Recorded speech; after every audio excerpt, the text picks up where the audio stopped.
Hey guys, I hope you enjoy this MSI player tier list video. These tier lists often cause a lot of debate and discussion, so with that in mind, please be nice to each other in the comments or wherever you're discussing it or debating it. Be kind to each other. We don't have to flame each other just because you have differing opinions of players. This video is just my opinion after watching a lot of the leagues.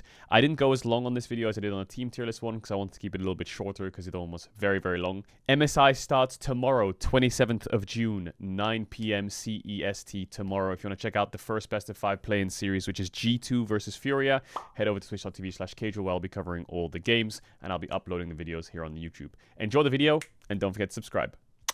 Okay, time for MSI player tier list, baby. Time for MSI player tier list. Now, in the team tier list, I yapped for about 3 hours. Okay? This one, I'm going to try and shorten it. I don't want to sit here and double point. You know what I'm saying? I feel like I said a lot of things on the team tier lists. So I'm going to keep it short. Keep it sweet, keep it brain rot, keep it standard. Now, what's the best way to do this?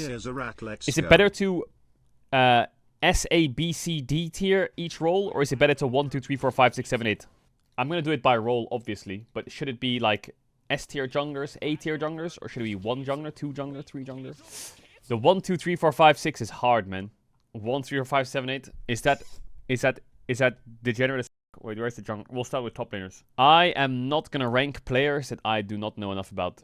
Like, for example, Driver. I just can't put him in this list. I don't know enough about him. Like, Gakgos. I don't know who the fuck that is.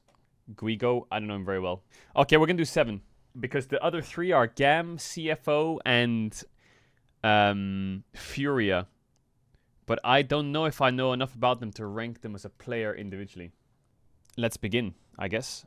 I don't know if there's anything else to say. Top lane. Ranking this based on player 1, 2, 3, 4, 5 is much harder than actually S tier, A tier, B tier. Fuck, man. This is going to have to make me think a bit more.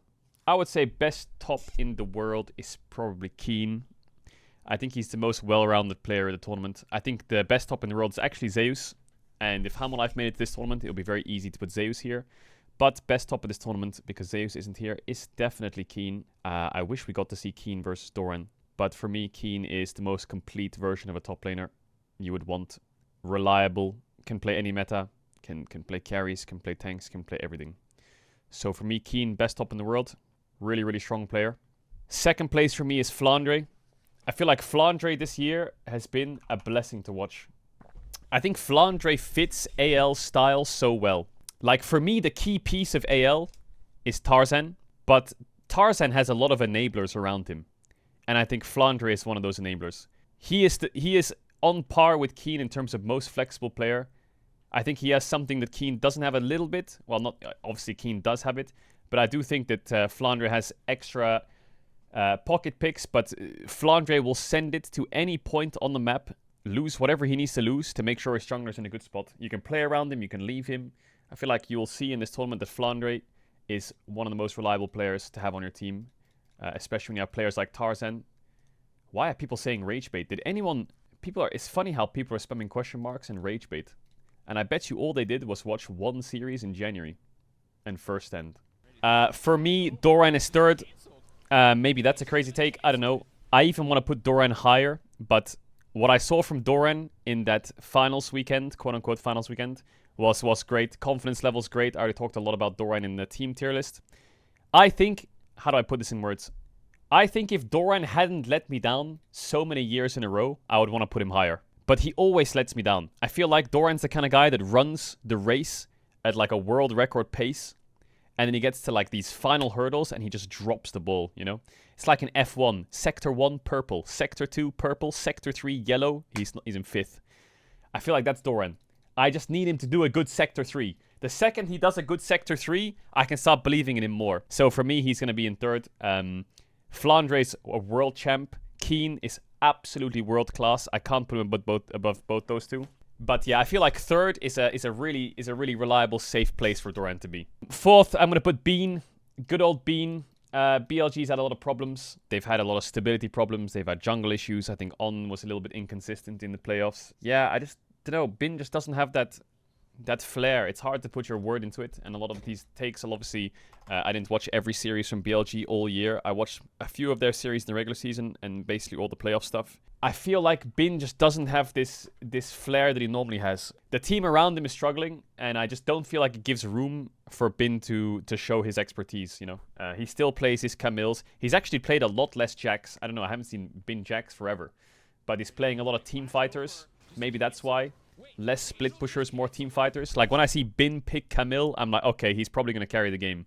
Or when I see Bin play something like, I don't know, fucking Gwen, I'm like, okay, he's going to carry the game. You know, when Bin's on Gwen and Bin's on Camille, I feel like he's really up here.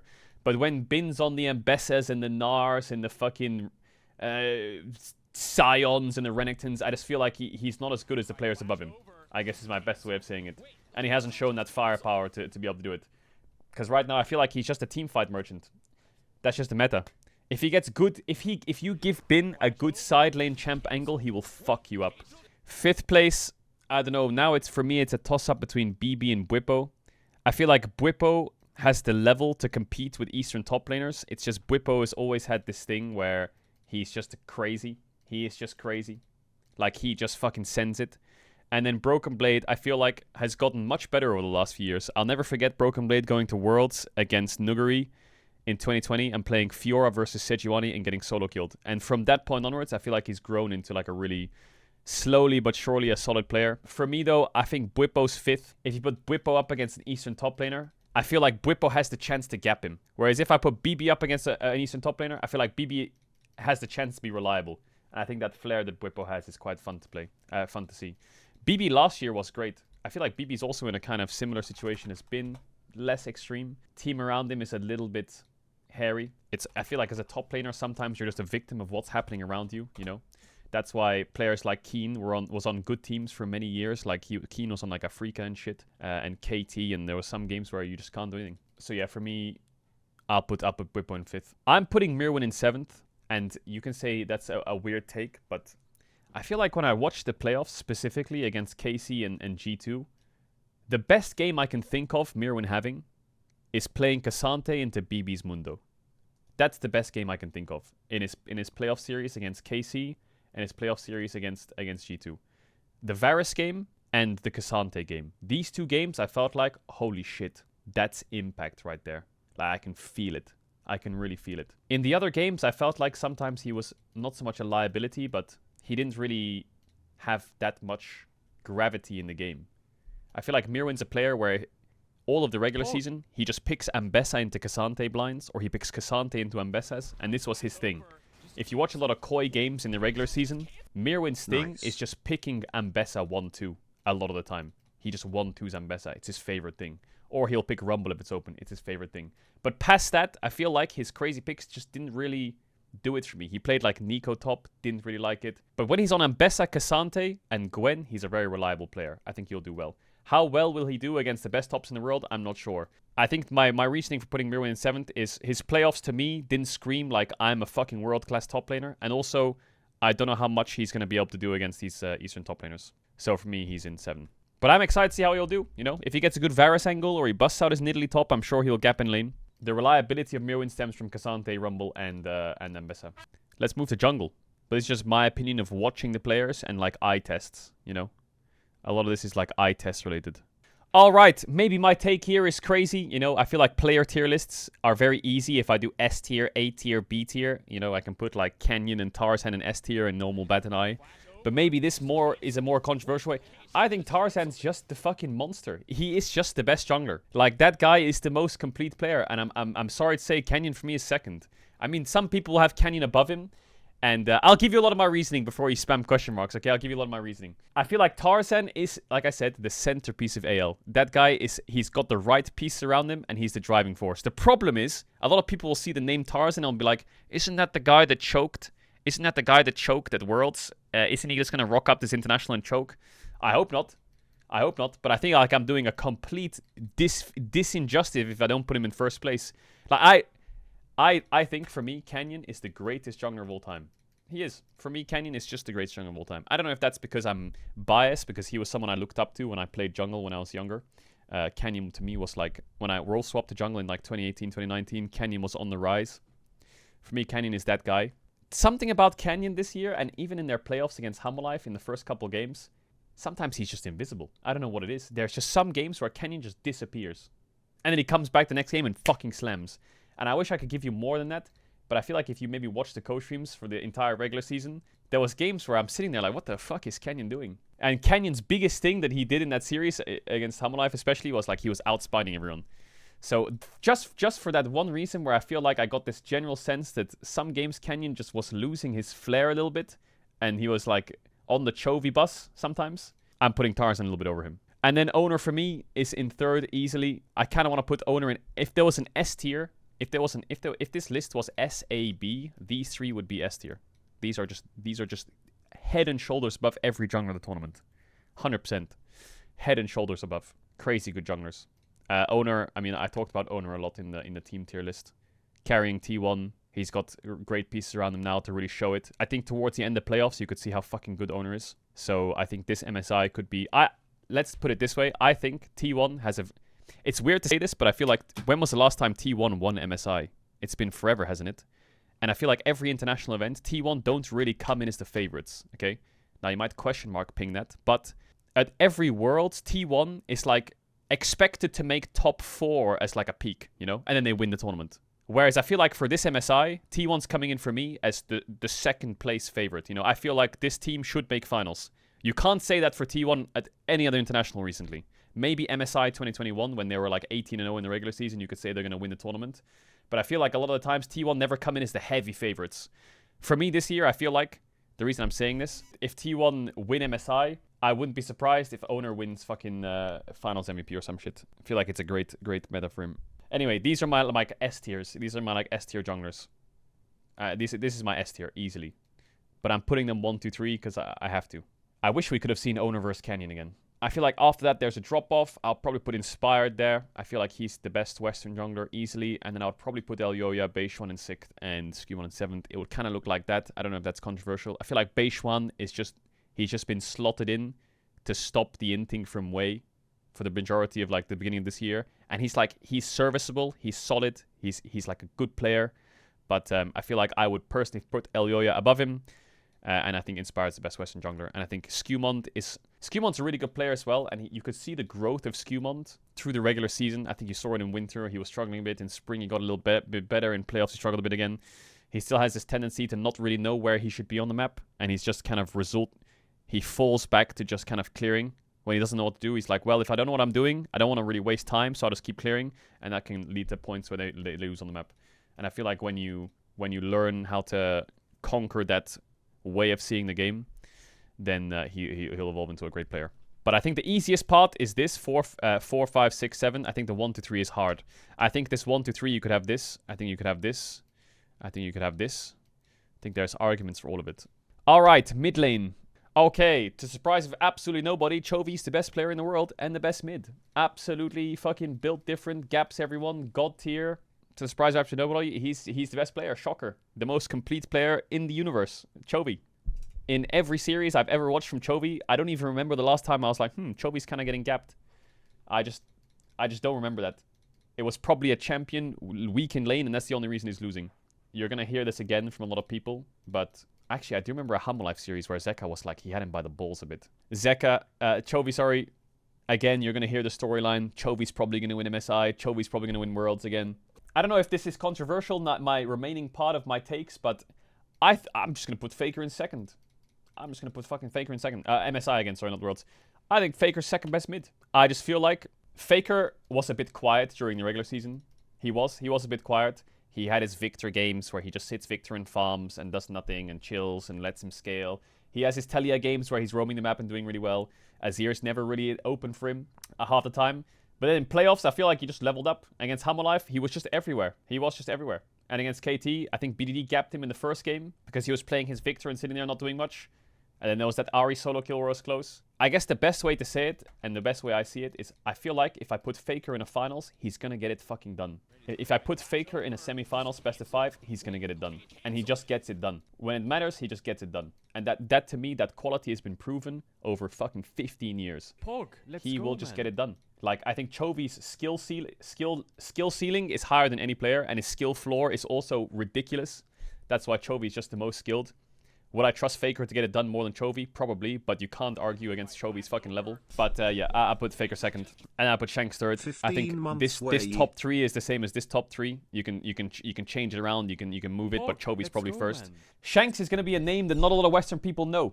Shanks is the fucking, he's the battle mage guy. He will play fucking, what's it called? Azir, Ryze, Talia, Annie, Galio, Aurora, Victor. He'll flank you on every dragon. He's fucking solid. He's great. Go, if you want to know, he solo killed Knight twice, I think, in this finals. Absolutely. I think it was in the Aurora game and it was in game 1 and game 2. I think he solo killed in both games. He was gapping the fuck out of Knight. Shanks is insane. I don't know how Shanks' level has hit this level of fucking play and they're winning titles. There's a world where AL come into this tournament, and if you want to know anyone's legend, the legend is Shanks. He is everyone's legend by the end of it, probably. Him and Tarzan are going to fry, and I hope they get to this tournament and they fry, because if they don't, I'm going to be very disappointed. I think Knight 4, BLG as a whole, for me, on the decline a bit. I think Shanks gapped the fuck out of Knight, and I think you're doing a disservice if you put Knight over Shanks, because it's proven. Similar to, like, I feel like if you put Owner versus Canyon or Faker versus Chovy in a finals and you actually saw it, you could use the eye test to argue, haha, recent form, this person's better. But you can't. You can only really argue what they played and it wasn't each other. Whereas this one, you saw it. You saw it with your own eyes. I think there was a lot of jungle support diff going on as well, but you saw it. You really saw it. Caps 5. I think this discussion I had with Apples the other day was great. I feel like Caps is a player where the pieces around him suck. Well, they don't suck, but they sometimes let him down, and he can't really play the game as much as you would want to. Like, the best way to describe this is go watch the finals, and how many times is Caps getting fucking 3 men, 4 men, 5 men? The one game where I think Caps was really running it was the Orianna game. I think he fucking inted that game. I'm not gonna say that he didn't, but Caps fucking into that game, that Orianna game. He was like playing Orianna, he was monster strong, he was walking into Leonas, just dying for no reason. But if you watch the rest of the games, he's playing playmaking champs to try and make up to the fact that fucking nothing's happening in the game, trying to snowball the game by himself while also picking losing matchups. Like, I feel like there was so much going on for Caps. So for me, Caps, number 5. I feel like Caps is going to have a good tournament. I feel like Caps is a player where I think that if you pick Azir, Corki, and farm, Caps struggles against the world of Chovy. But if you pick Annie versus Ryze and you're both threatened to roam and make plays, Caps eats that up. Caps plays that game any day. But if I had to put the game in like Azir, Corki, Orianna, and it's min-max farming, basing, mana trading, small wins, I feel like I'd be a bit disappointed for that meta for Caps. But yeah, playmaking, flashing in, roaming, Caps gonna do good there, I think. This one I don't really know. I wish I could say more. I don't really have an opinion of Quad. And that's the problem I have here. I don't know how to rate Quad. Because I don't know, and I don't know enough about Quad to rate Quad, I would put Jojo above him. I don't know what Quad's year has been like. I didn't watch the whole LTA. So as much as you can make the argument for the other players. I never really like watched Quad with my eyes. Like if you watch my team tier list for FlyQuest, it's a lot about Bwipo and Inspired and their bot lane. I don't really remember much about the Quad situation and how he's doing. So I presume this is interchangeable. I don't know what other people's tier lists look like, but yeah, I'm just going to put Jojo above because EU, baby. Fuck it. That's my only reasoning. I wish I could give you better analysis. But Jojo has gotten a lot better.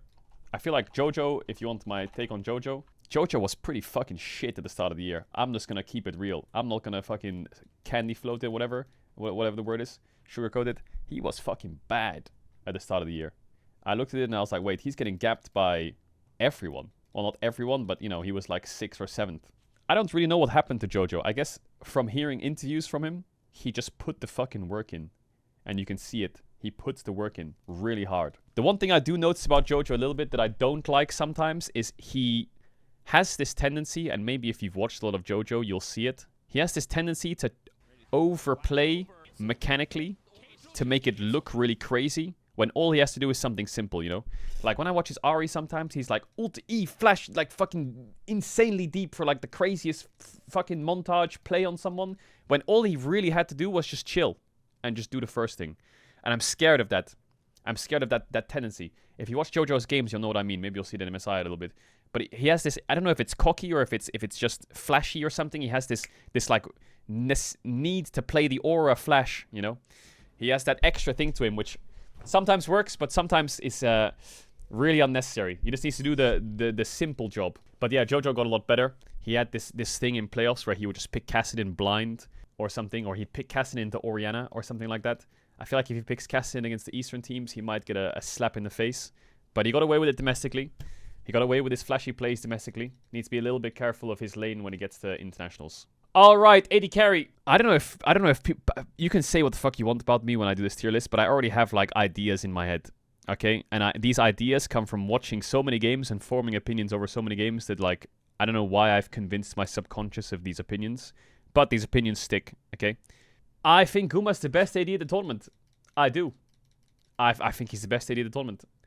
I don't know if that's... You can say fucking glaze, whatever the fuck you want, but in my opinion, the form that Gumayushi had in that playoffs was absolutely electric. And the best way I can describe it to you, and the best way I'll it's a little bit results-based analysis, but I'll try and describe it the best I can. I think that Guma Keria in this series, they had Viper and Delight by the balls. They did. Viper and Delight, if you watch this series, got absolutely fucked in that series. They got absolutely fucked. They really did. They got smashed. Whether it was in draft or in game, the lane, they were just getting blasted. But Viper and Delight, ironically, they had Ruler and Duro by the balls. They just fucking had them. And so, when I look at that, I'm like, wow, I really wish I could have seen Guma versus Ruler. I wish I could have seen Guma Keria versus Ruler Duro. Because Ruler and Duro's biggest weakness to me, I always say it, is their lane phase sometimes. It's just a little bit fucking shit. And when I say shit, I mean obviously they're one of the best bot lanes in the world. My definition of shit is they took a bad trade or they took a bad base, you know? And I feel like Guma and Keria through this playoffs, you can't not look at this LCK road to MSI and look at that bot lane and be like, wow, they are just absolute tiers above. Like, these motherfuckers are playing Lucian Bard against Ezreal Leona.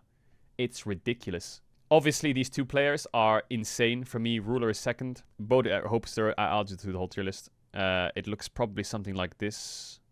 Ooh, this last three, I don't know too much. For me, Guma's first, Ruler second. I think these are the two best ADs of the tournament, easily. I'll be pleasantly surprised to watch with the tournament. You can call me an LCK merchant. Maybe there's some LPL... Maybe there'll be some LPL people who do something like this, you know, or they even put hope even higher. But when it matters, these people show up.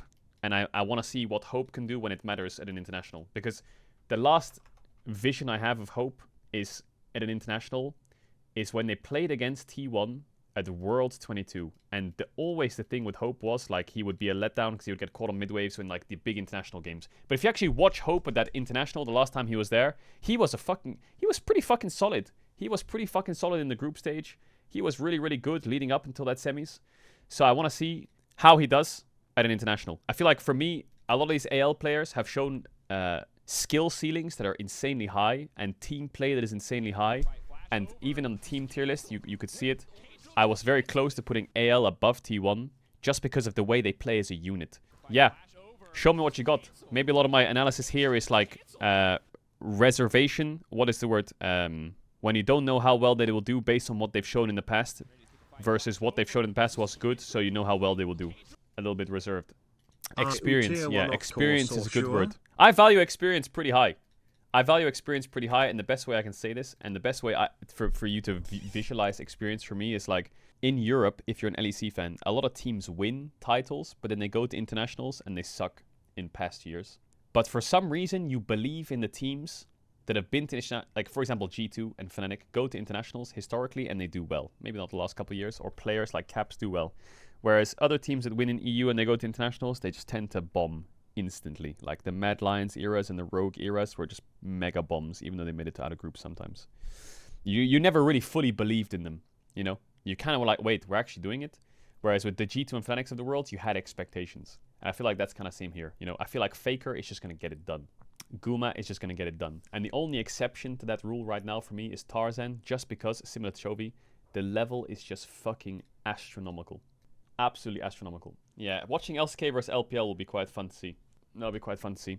Alright, how do you rate ADs? I don't know, I feel like individually Hans is good, but I don't know, I feel like... Okay, maybe I'll make one more rule to the exception. Maybe Supa is just fuck crazy good. I feel like Supa is just fuck crazy good. I don't know. I feel like it's very... I feel like Supa for me, I called him Supa Yushi in the KC and G2 series. He was just fucking good. And I kind of unglazed him a bit. I don't know what the opposite of glaze is. I kind of criticized him a bit because I feel like his team was gapping really hard. And his jungle support were gapping really hard. And I feel like people have this notion of Supa where he talks shit but doesn't show results, you know. I'm better than Calist, I'm better than Deft, I've already simulated in my head that I've won this trophy, I'm the best AD in EU, all that shit.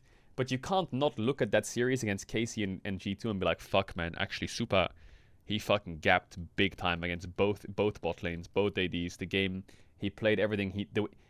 I feel like he did his job to a level where he needed to do his job and a bit higher, but people just kind of glaze over it, you know? And I wonder if that's because of his cockiness ego.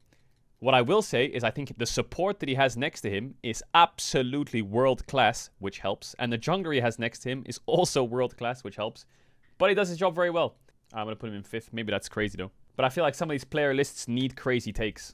Because otherwise, I would put Guma, Ruler, and Hope in S tier. And with Elk maybe at the bottom. And then Supa in like A tier. And then you put the B tiers, you know? And like, it becomes a lot less controversial when you do that. God, this is horrible, this list. I actually hate this list. I hate doing this list. I do. I really just hate it. I want to put Masu above Hans. But the problem is it makes it look like Hans is bad. He's not. Hans is fucking crazy good. He is good. I feel like Hans is insanely good, but I have to put someone above someone, and I feel like Masu is just really, he's really good. I feel like all 3 of these ADs are really good, and you can organize them however you want. Yeah, I'm gonna put Hans in 7th and Masu in 6th. I feel like it's easy to do this, and maybe my opinion here is just because of EU bias, but Masu is an AD carry that can send up to the Eastern teams, I think. I'm being EU biased a little bit in this tier list by putting Supa this high, and then Jojo over Quad, because, you know, yeah, I'm gonna put it like this. Alright, support. You can say what you want. I think the best bot lane in the tournament is T1's bot lane. The 2 things I'll say about Keria is 1, Keria has a clutch factor that I have never seen from a support, and he still has it to this day, where it's almost like he's playing a more impactful role with the things that he does. Again, I think it's similar to Gumayushi, and you can say this is T1 glaze, but I think this is just reality in the eye test. You cannot not look at this LCK to road to MSI, look at the impact that bot lane's having every game, and not say that they're the best bot lane in the tournament. Like, that to me is, whether you're a T1 fan or a T1 hater, that is a disjustice to the level of play of their bot lane. Like, it was ridiculous, some of the plays he was finding in this game, in these games. Absolutely ridiculous. I think the one thing that Keria gets criticized a bit for is his engaged supports are like not that good, you know. If Keria's on Alistar, or like, let me show you something, for example. Keria Rel this year, 4 wins, 100% win rate. Great. Keria all-time Rel, 48% win rate. Take 4 wins off that from the start of the year. Engaged support, that's his only negative win rate champ, you know, when it comes to engaged supports. Keria's Rel was never like the thing. But Keria's a good engaged support. I think definitely his best engaged supports are champ like Rakan and Nico. You know, he'll play these champs much better as engaged supports. Alistar, he would probably pry a little bit less. But yeah, I think that's the only one criticism from Keria is I do agree with the notion that if I was to put Delight and Keria next to each other and you ask me who's going to engage on Rel and Nautilus better, sure. You know, Delight probably wins that. But Delight can't pick Poppy last pick and ult 4 people away in a fight from a bush fucking flash knocking them to save a dragon that's gone. Delight doesn't really show the clutch like Bard last picks where he, you know, finds an angle to roam towards mid, relieve pressure, play Lucian Bard together. That's the flair that Keria has, you know. As much as you might be slightly better at engaging on certain champs or Duro or whatever, Keria has this clutch factor in the game, but also in the draft. Ooh, I could blind Rel here, but Keria could pick X. I could blind this, but Keria could do that, you know. Yeah, Kyle's number 2. I don't know.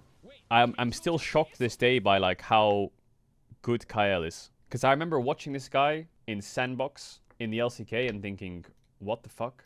And if you're just an LCK watcher, you might sit here going, why the fuck is Duro not up there? Duro's number 1. Duro's crazy.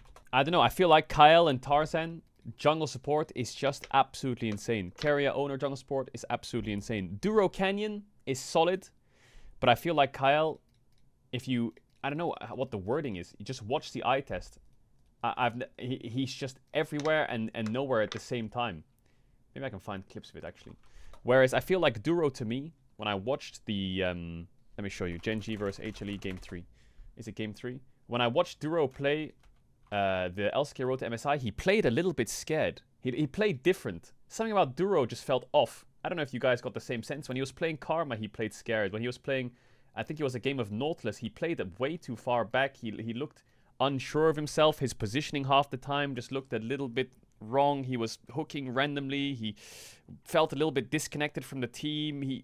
I feel like the pressure in the game itself kind of got to him a bit. And when I watched Duro play, he just looked a little off to what he normally does. You know, I feel like Duro's growth was insane, and where he is right now is really impressive.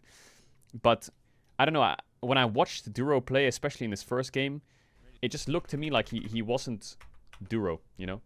And I'm scared that he's going to get to MSI and the same kind of thing's going to happen. He wasn't leading the charge. He wasn't flashing it and sending it. He was just kind of figuring out what his job was and was a bit lost in trying to figure out what his job was. And it's not like he makes up for it by having like an insane lane phase, but it felt like those times in the game where here, like he's roaming towards mid, trying to make a play, top's missing, and he's still trying to make the play. And I don't know if the comms are not registering or he's just not sure where people are, but then he just ends up dying a lot of the time.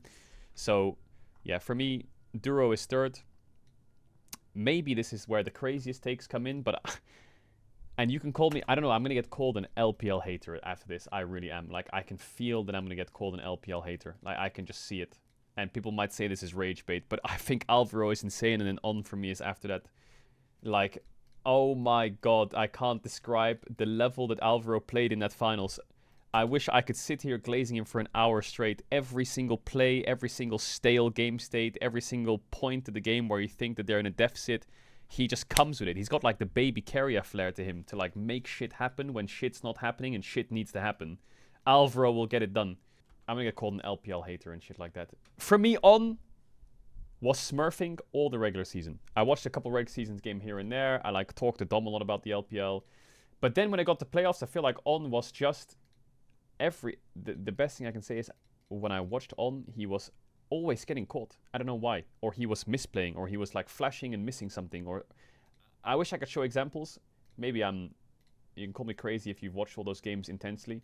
But I just got this sense that on was just also maybe a victim of the team, maybe not showing the level of play that they're used to as like a world-class team, right? They finished second in Worlds last year. And on is like this crazy engaged support player. But I felt like on was also similar to Duro, but a little bit worse, where he was just disconnected, getting caught, not really with it with the team. When he plays these range supports, I think, like I said, I showed you that Melio game, he was just walking up and dying half the time. And I feel like his karma was solid, but he also, I feel like, got caught a lot half the time. I don't know, maybe I'm misremembering, but from what I remember, he was just frontlining on karma, getting caught. I don't know, shit like this. And so I got a little bit off-putted by it. If you want to say I'm rage baiting, sure. I'm disappointed by Labrov overall. I think he's been pretty solid. I think both supports are interchangeable here. Busio has like this carrier fanboy flair where he plays loads of different champs. I'm going to put Labrov last. I wish Jungle Sport of G2 came together, because the thing with Labrov is when you watch Labrov in BDS, was it last year or a year before, he was fucking Labrov James. And that level of play has just not been translating. I don't know if it's because it's G2 and the nameplates and like the pressure and you got to do this and you got to do that. Man, if you were an LEC fan and you watched BDS Labrov, oh my god, man. He was good, you know. So I hope he brings it back. I remember Labrov was rank 1 for years and years in solo queue. Hopefully he gets it done. Let's review the tier list. Am I happy with the tier list? I don't know. Maybe there's some weird takes in here. You can do Alvaro. Oops. People might put Alvaro here, but I don't know, man. I really feel like if Koi's going to win a series against an Eastern team, it's going to be Alvaro and Elyoya going schizo. What's the most egregious take in this list, chat? Go on, say it. What is the one thing where you're like, wow, that's disgusting. How dare you? Let me see it. Let's debate a bit. Because that's what this is. Owner in third. Okay, where would you put Owner? Second. So who would you put first? So you think Owner's better than Canyon? What's the one thing that you think Owner does better than Canyon? Like, I'm not gonna put you on the spot, but like, what's your biggest argument for saying, yeah, you know what? Owner clears Canyon. What is like a one thing where you think, damn?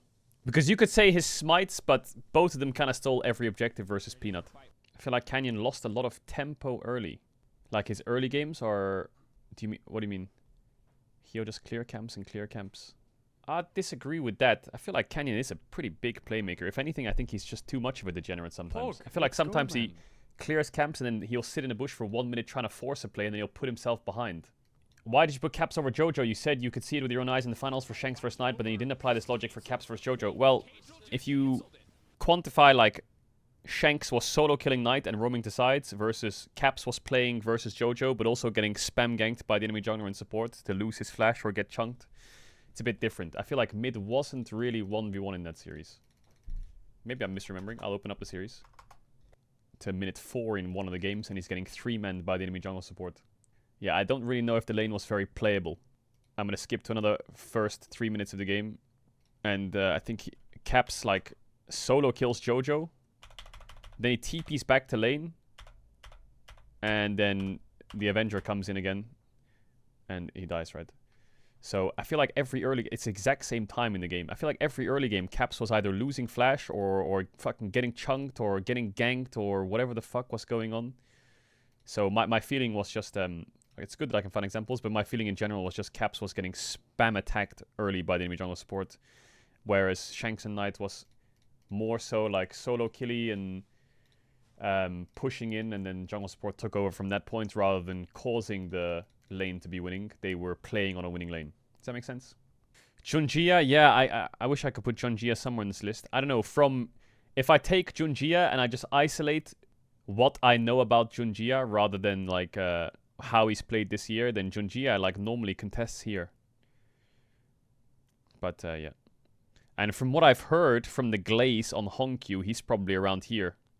But this is always super controversial. I feel like if the tier list looked like this, the 1, 2, 3, 4 always makes people at least go in like, what the fuck? Because if I had S tier like this, no one would care. They'd be like, oh. If it was like this, I'm like, oh, okay, cool. You know? And if I had like this, people would be like, oh, okay, cool. You know? No one would give a fuck. I'm like, yeah, that looks right. It's only when you 1, 2, 3 it that everyone's like, huh? Huh?